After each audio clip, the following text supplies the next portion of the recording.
Hey everyone, welcome back to my channel. Today, I'm going to show you how to design beautiful and professional typography in Canva, even if you've never done it before.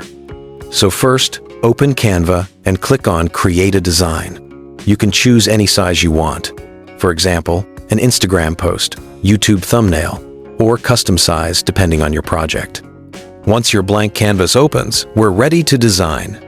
Now, head over to the text option on the left side of your screen.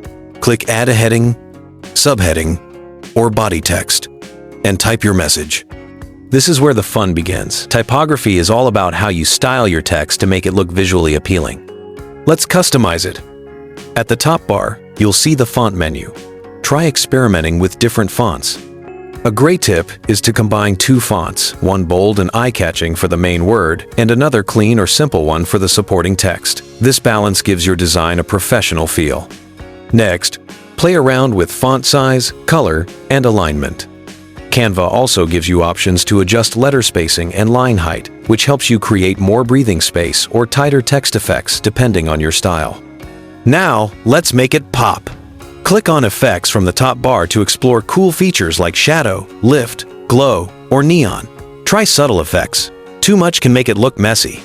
If you want to get creative, go to Elements and search for simple shapes, lines, or frames. You can use these around your text to build a unique typography layout. For example, placing a line under a bold word or adding a background shape can completely change the look. When you're happy with your design, preview it and make sure everything looks balanced. Then, click Share and download your final typography design in high-quality PNG is usually best for sharp text. And that's how you create stunning typography in Canva. Take your time, try different font combinations, and keep your design clean and easy to read. If you found this tutorial helpful, don't forget to like this video, subscribe, and drop a comment below telling me what kind of Canva tutorial you want next.